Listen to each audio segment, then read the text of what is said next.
Good morning, good morning, good morning to all of you guys. I wanted to talk about some things. Okay, last night I didn't go deep off in that reading. And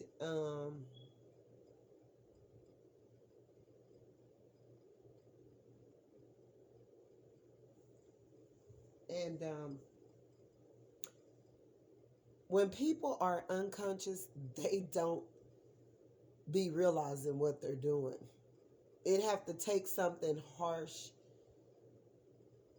and sometimes people bury that with so many different um, outer surface plane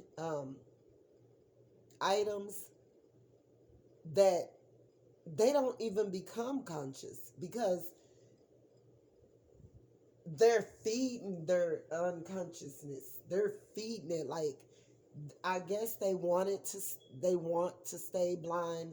They don't want to face the truth. They don't want to heal from whatever's hurting them. They don't want, you know, they're just, you got people that are like that. And it's nothing that you can do about it. I mean, you can pray for them, but take for instance a narcissistic person, and you're praying and you're praying and you're praying, and you know it's a problem with this person, and you're noticing that nothing is changing. Do you know it's better for you to walk away, and then or whatever, God causes something to happen? Because what I've learned as well about narcissists,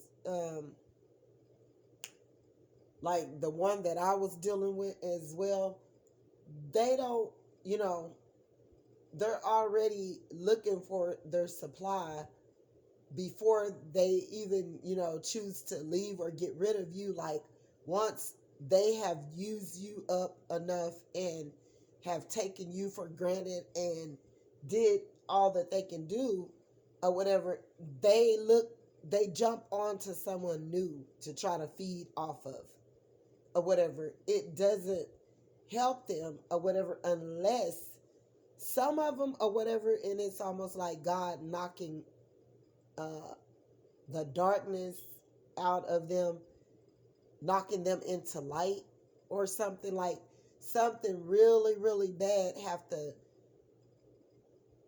traumatize this narcissist even more to shake them up, to ruffle them up. I'm talking about not a minor roughing up. I'm saying something very hard happened to them to make them realize, buddy, you better change.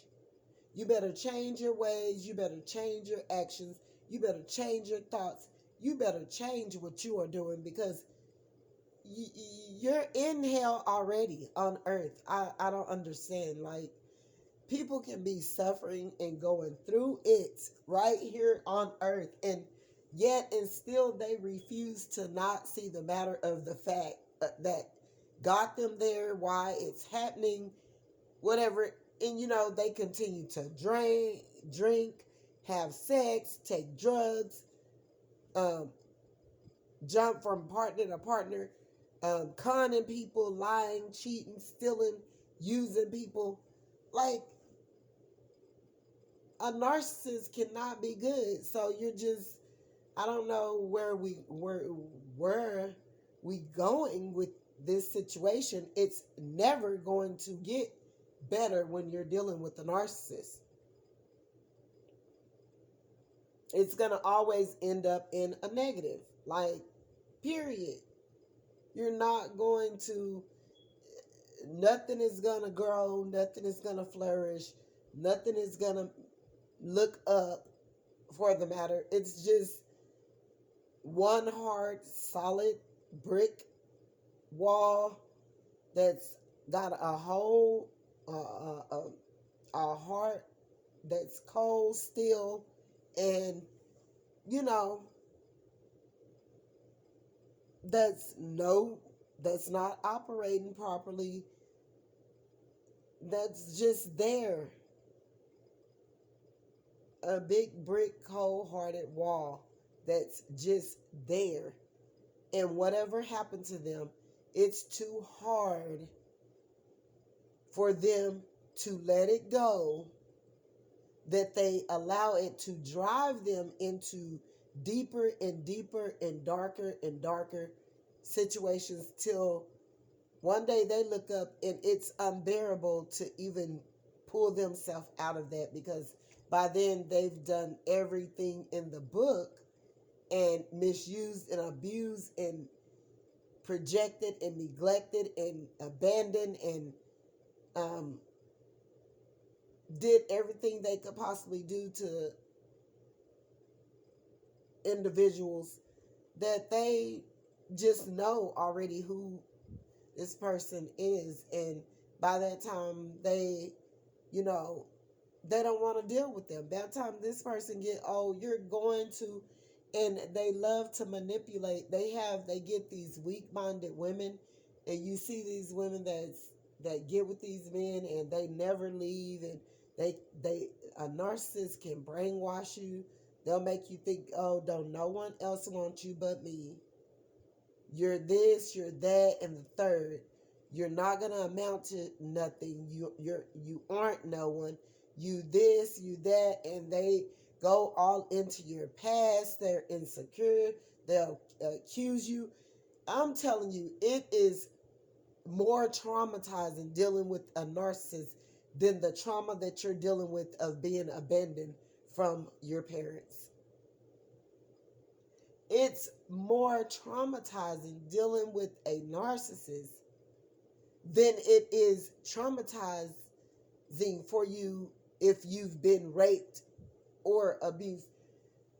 And don't let the narcissist know all of the things that have happened to you, because they'll use that to manipulate, hate, and project onto you and make you seem like it's something wrong with you. And oh, you know, you can never win with a narcissist. They are always going to do something that's incompetent, that like something that they know that they probably shouldn't be doing.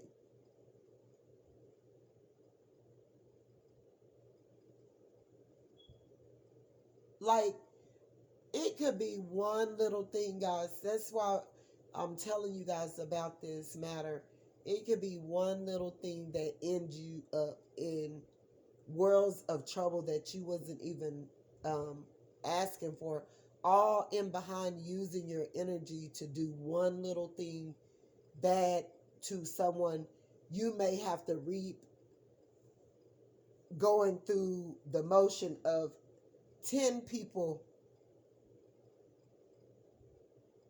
harming or hurting or doing, like, you never win when you're doing people bad and using your energy to be bad. You never win.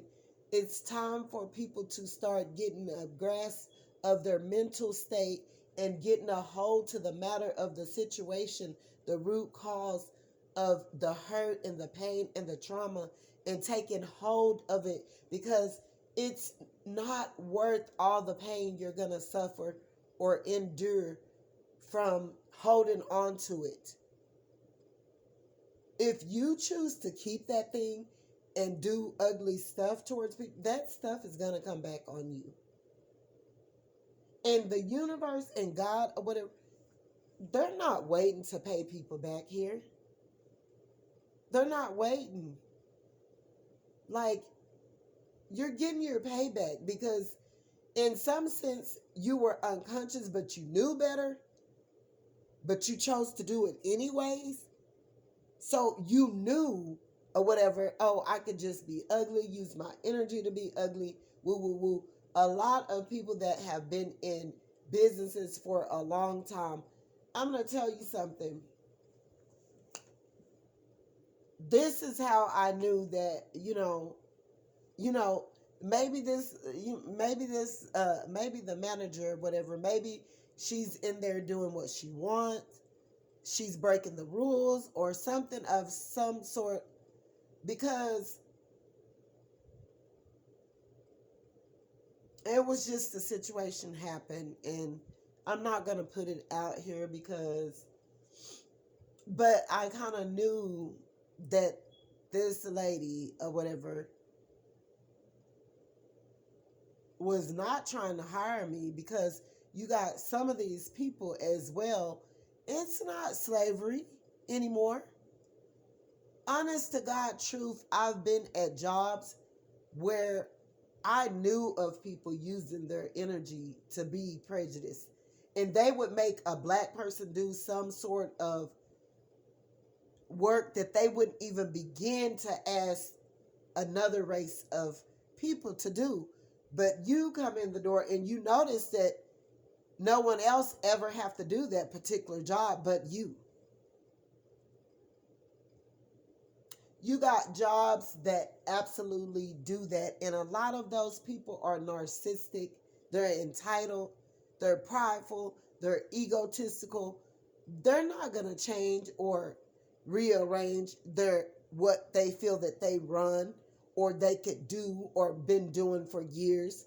They're not going to let no one come in and stop that matter. So what the universe have to do is force something to happen to this person to stop them. You know what? With the black generation, it need a lot of people clearing up their energies, praying, fasting, and all of that, and coming together and praying. Because the war starts with you. The war starts with us. The war that you're talking about is going on. It started with us. It starts with you. And if you, the beginning of that war is if you're sitting up here and you're still angry 30 something years later about what you feel that someone have done to us. And I've had a lot of bad things done to me, y'all. And when it happened, I couldn't wait. I couldn't wait until I seen some results of this person getting their payback. But then God began to tell me, he said, I'm with you. And you need to heal that. Let that go. He said, I'll take care of that person. I need you to take care, because I'm taking care of you. I need you to take care of you right now. Because see, if you let that thing that happened to you, it's going to drive you mentally crazy. It's going to drive you to go do what someone else did to you. It's going to drive you to, you're wanting someone to pay back something so bad that they did to you that was so ugly and wrong. Sometimes it could lead you to trying to make others pay the price for what someone else did to you. That's projection.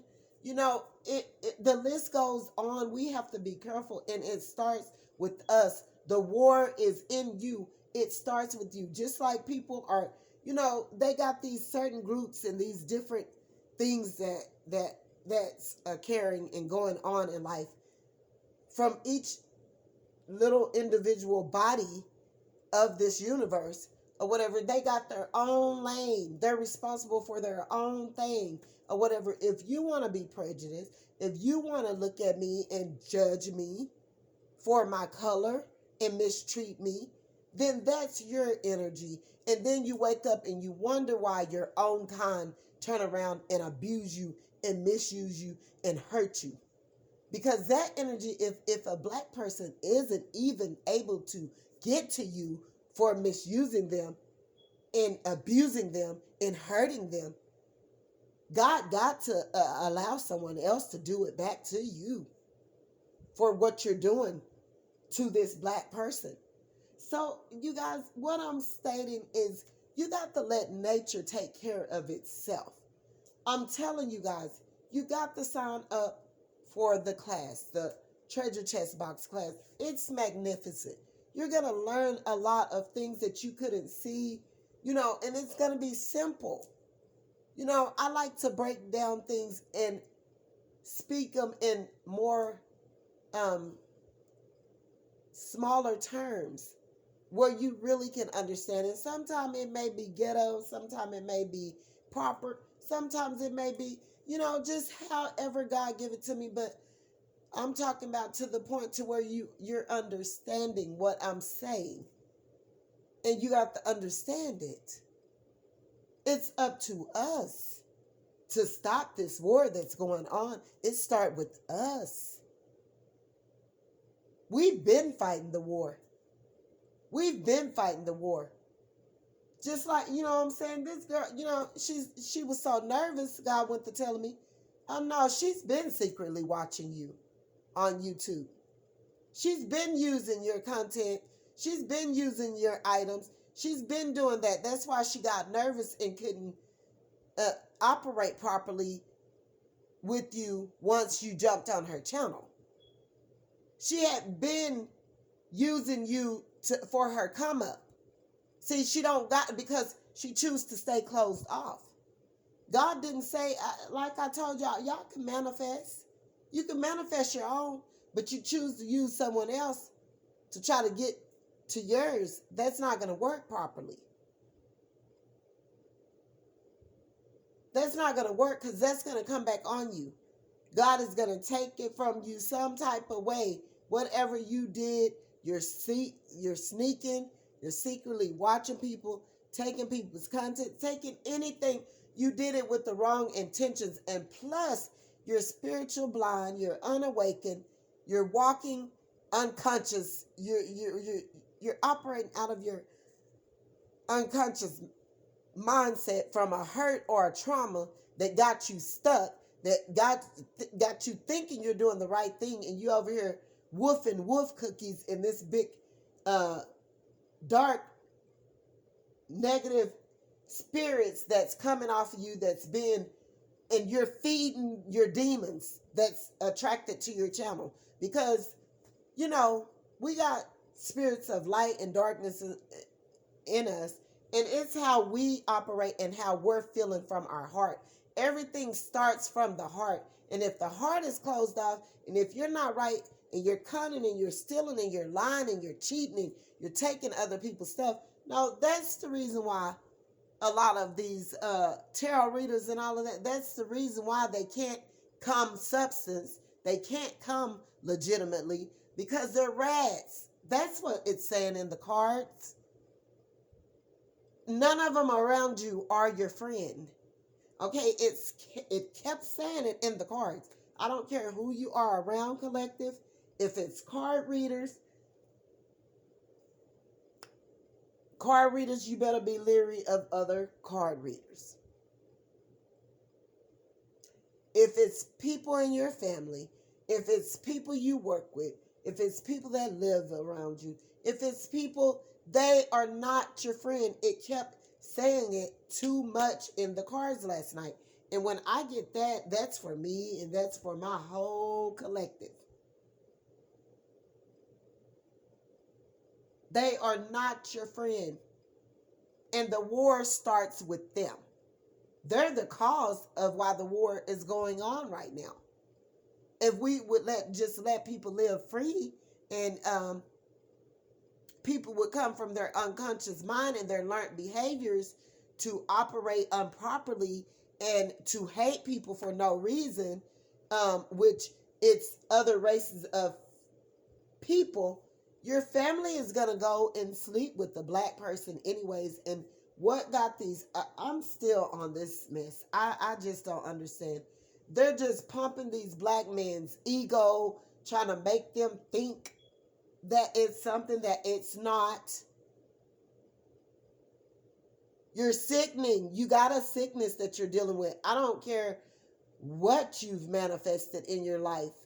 You're sick, and you've been sick. If you dislike your own color, race of women, you got a sickness. Okay? You got a sickness going on, honey. And no one can help you with your unconscious mindset but you. And you are living in darkness. You are dealing with traumas that from whatever hurt you, whatever your mom, someone black, someone did something to you or whatever, or you just thought that you were less than because that's how you've been treated by the other race of people. So you choose to use that energy to pump yourself up to make you feel that you're someone that you're not. That's why you go and date outside your race. It's not their hair, it's not their ghettoism, because all of us that's black, you got a bit of that in you regardless. I don't care how you try to hide it. I don't care how you try to operate and act as ew, oh, no. Uh-uh. I don't act like that, or I didn't come from that family. Let me tell you something. I was working as a cashier in 2006 and at a food place. And I moved from a cashier to assistant manager. And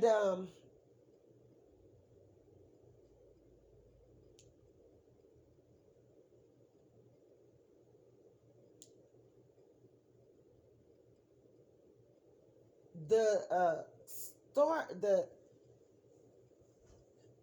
me and my nephews was working at the same place. And our manager, or whatever, had been working at this place for a long time. And he had his whole family working there as well. Well, his stepdaughter was working there, but he had kids by her mom. He had three other kids. His wife had two older daughters, and the young, uh, the older daughters, the oldest one, she wasn't that old. She was only 16, but she had her baby at a young age as well. But this man's whole family worked in that place. And me and my nephew was working there, and like it was to the point to where it was too much that was going on. It was too much that was going on in that place. These people were doing the most. When I say the most, they was doing everything they could possibly do or whatever. This man was, boy, the manager, the man that was the manager or whatever, he, let me just put it like this. He robbed them people blind till they started catching up onto it and realizing that the food costs and all of that was like being way over, but things wasn't being accounted for because that man was taking all of that. Like when they have gatherings and all of that, he would like take big tubs and tubs of items out, and I was just like, they were able, his family, he had the whole family working in there. They were able to leave on the clock and go do certain things and go, they were just doing everything. And my nephew, he was always complaining.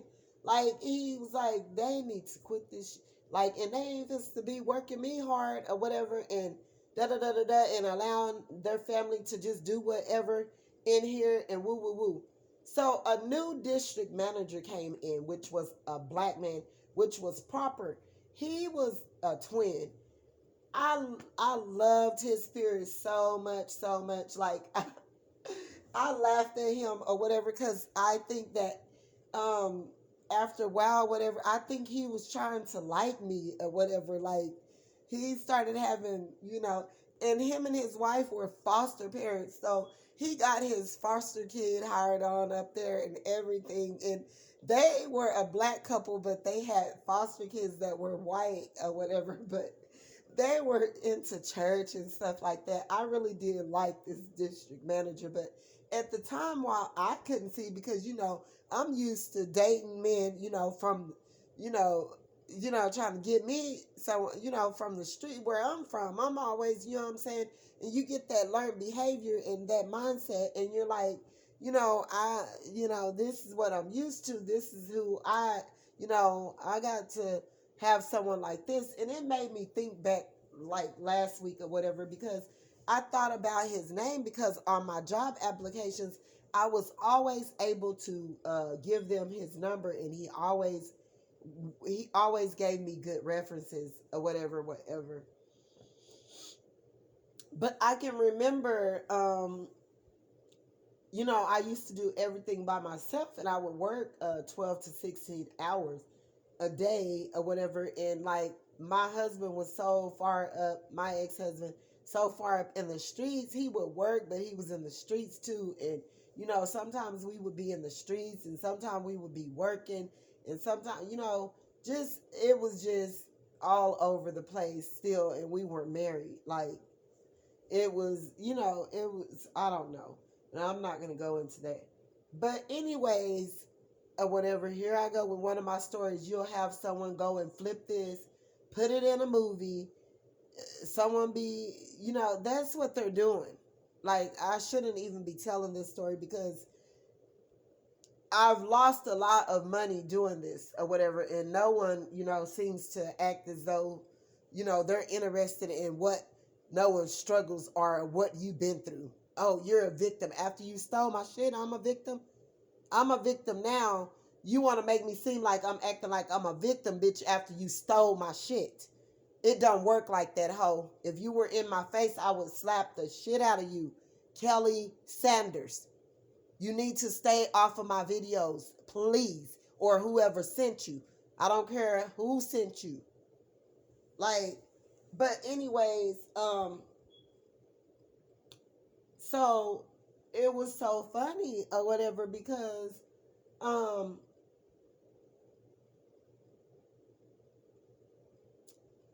this district manager or whatever, the way I were at work and the way I operated and you have to be presentable and act in a professional manner, and you have to have that character in act all the time while you're dealing with a place of business, like to do with customers and so forth or whatever, you know. And so I would be at work, whatever, whatever, I would have to have that particular character in play at the time, and it couldn't be ghetto or whatever. But girl, I had a whole bunch of kids that was working for me that they would be like 16 years old, and these were rich kids. I'm talking about coming to work with their cars better than my BMWs, Benzes, all of that. These kids were wealthy, but their parents was making them work as well. But they really didn't have to work because these were kids that their parents owned major businesses here in this city or whatever. And so those kids was hyper. You could tell their asses had ADHD.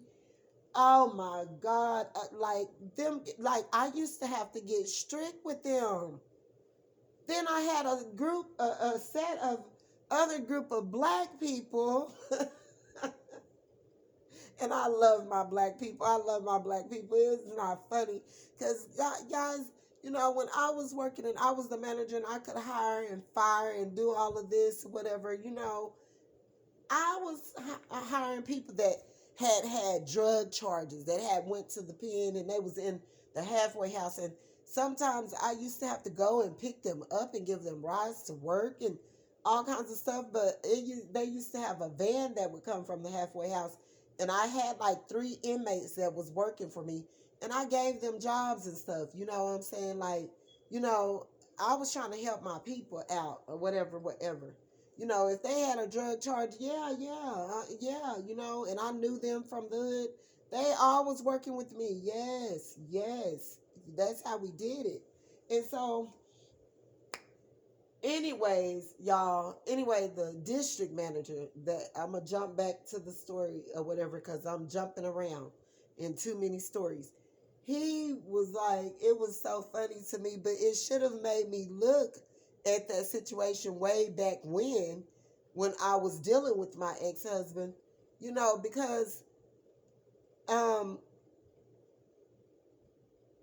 was like, I was telling my district manager, Could you make sure that the managers that's supposed to come in after me, could you make sure that they come in for their shift because um on time, because I want to take my kids to the fair. I want to take my kids to the fair, and I was working with this manager that um always liked to be late, or sometimes she wouldn't even show up. Then I had another manager that was stealing the whole damn deposit.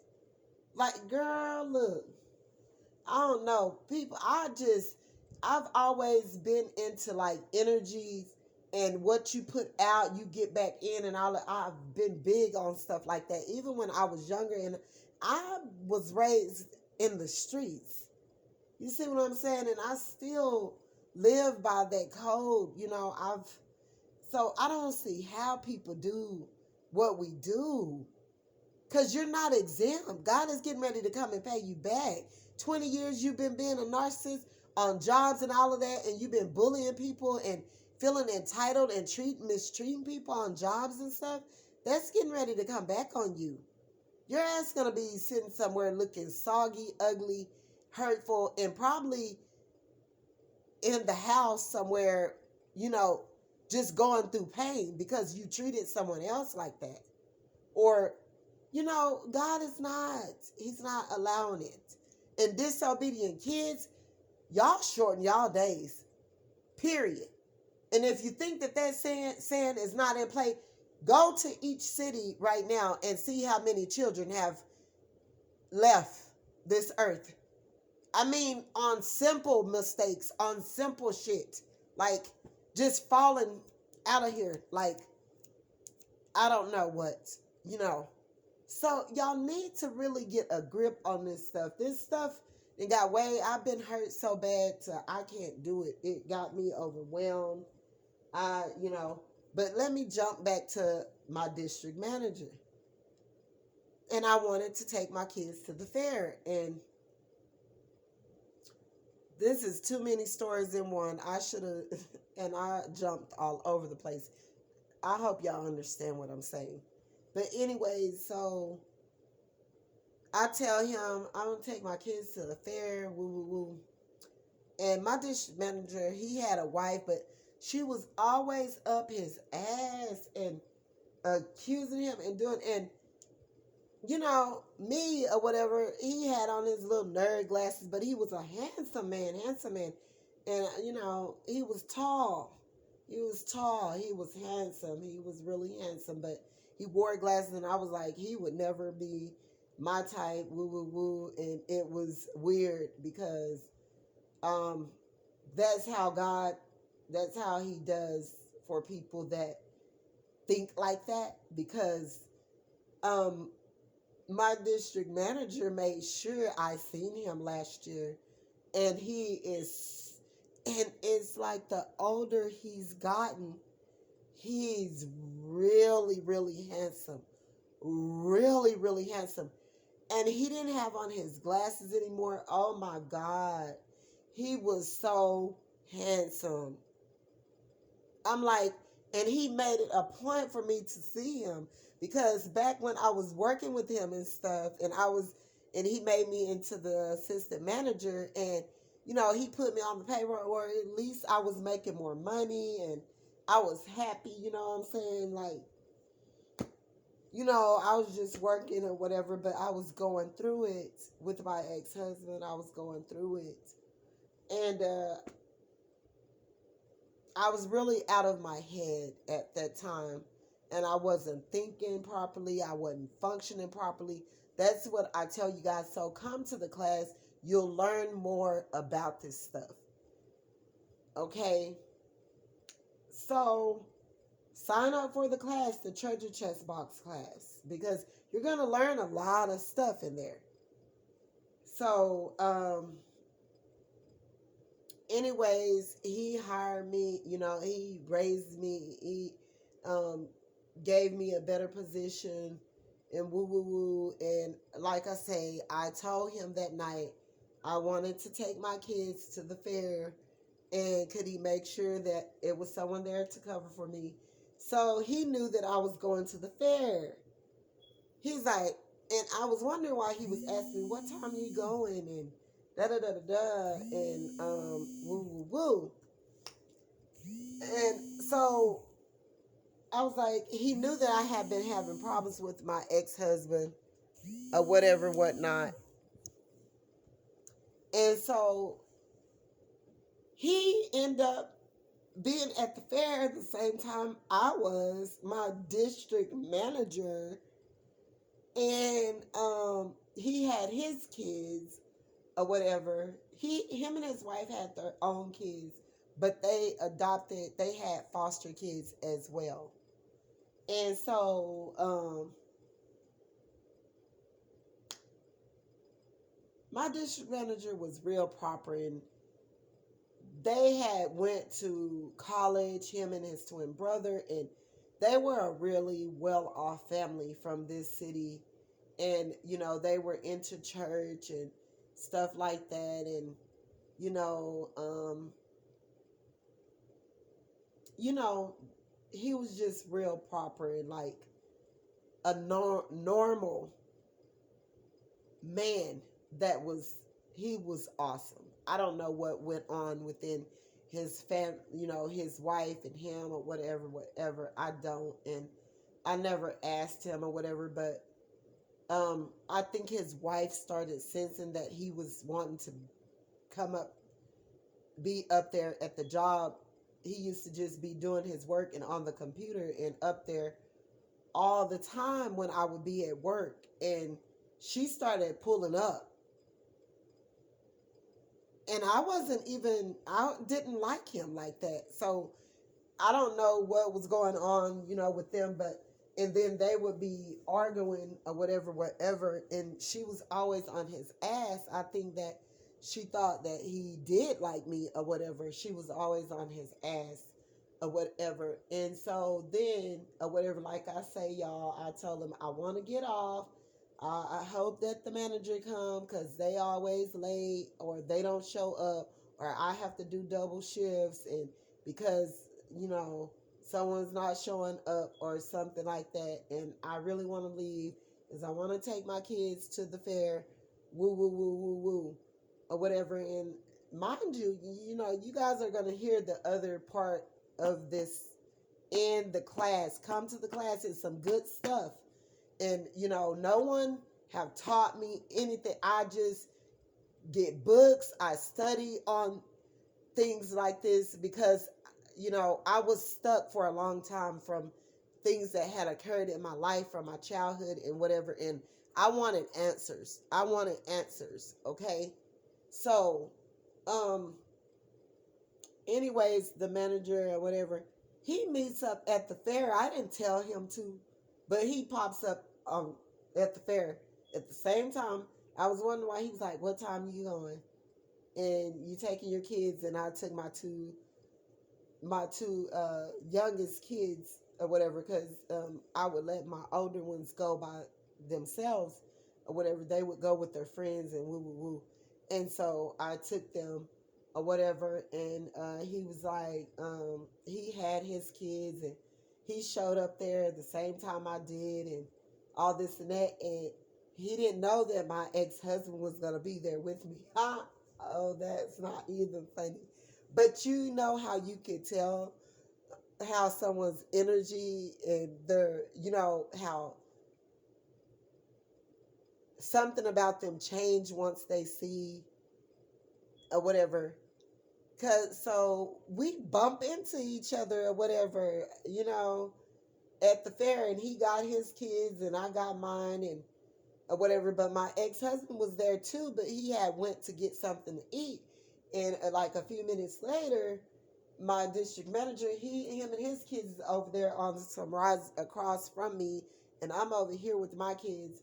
And my ex-husband walked up to me, and he's there or whatever, and he's talking to me, but he did something to me. I don't know. I just started crying at the fair or whatever, because me and him started arguing about something or whatever. Like, it was something that was going on with us anyways and something happened there. I can't remember what happened, but But he got ugly with me, and I was mad. I was pissed off.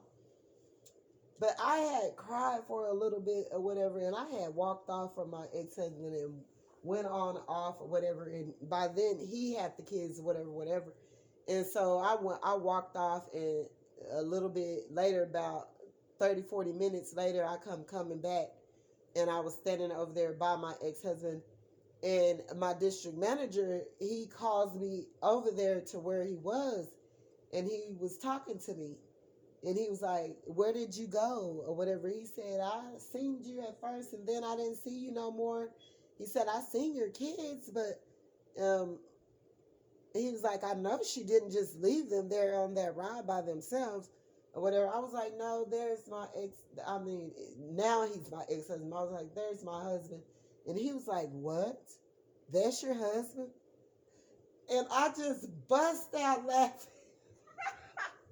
I was sick. I was laughing. I was like, he said, "That's your husband?"